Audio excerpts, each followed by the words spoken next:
We are the Pennsylvania Manufacturers Association. We are the Pennsylvania Manufacturers Association. Business in Pennsylvania. And business in Pennsylvania is our business.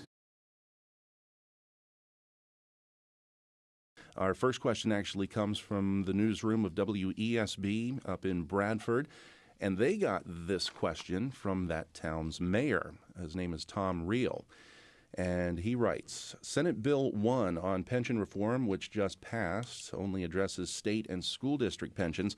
Why are municipal governments who face the same unsustainable pension obligations being left out? It has been said that the reform would come next year, which is an election year. Do you think municipal pension reform would realistically occur in an election year? Sort of two questions there. Let's break them down. The first one, what about the municipal governments that are, finding themselves being crushed by their own pension debt? Yeah, that's a huge issue for municipalities across the state. I think this year, I think many members of the legislature are focusing on the school tax reform and pension reform in school and public servants at the state level. 2/3 of the tax bill that most taxpayers pay in a municipality have to do with the school. But that remaining third, a big chunk of that in most, especially cities and bigger boroughs. I think Bradford is a third-class city, but I'm not sure. But Mayor Reel is facing, along with his colleagues around the state, a real issue, and that is that for years the pension liabilities have increased dramatically in cities, along with the ability to keep up with those pension costs have gone down. So it's a big issue, and we do have to address it. I have appointed a commission chaired by Auditor General Eugene DePasquale to look at this issue. And I think after this round of budget negotiations, we have a budget at the state level. This is something that we really need to look at because it affects municipalities all across the state. And I believe that there are going to be some good ideas as to what the state can do to play a partnership role in addressing this for not just the cities and the affected employees, but also the taxpayers of those municipalities. And part two of Mayor Reel's question had to do with, if this is supposed to come down the pipe next year, it's an election year, what are the realistic chances that lawmakers would take on such a big issue during an election year?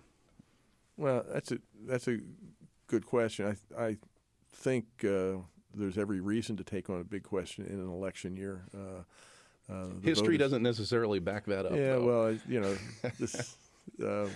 I think, and by the way, the budget is due June 30th. We still have plenty of time before the next election cycle starts. But regardless of the timing, this is a big issue, and I think there are a number of big issues in this state. I think this round, we in Harrisburg are dealing with the issue of education investment, the issue of property tax relief. Of course, I support a strong, a modest, but a real severance tax to help support education. I think those are the things that we're looking at this round. But municipal pensions needs to be on the agenda, and for me, it already is. All right. I want to move on. We're going Pittsburgh way for the next question, and John in Mount Lebanon wrote in, when are the politicians going to end the cartel in Pennsylvania that requires minimum pricing for milk? In any other state, stores can sell milk as a loss leader, accept coupons for milk, and the dairy producers do not complain. He says, my sister pays 99 cents a gallon for milk in Texas, and I pay $3.64. Why does the Milk Marketing Board have minimum pricing for milk but not butter and ice cream? Again, a couple questions mixed in there. Let's start with the cartel, as John put it. Yeah, John brings up a good point. Pennsylvania agriculture is a very important industry for us, and I think you want to do what you can. The idea behind the Milk Marketing Board is to make sure that there's some predictability for the people who go through and provide milk, agriculture, because of weather and a whole lot of other reasons, is a very unpredictable business. And so I think the federal government and most states have some sort of floor system. Mm-hmm.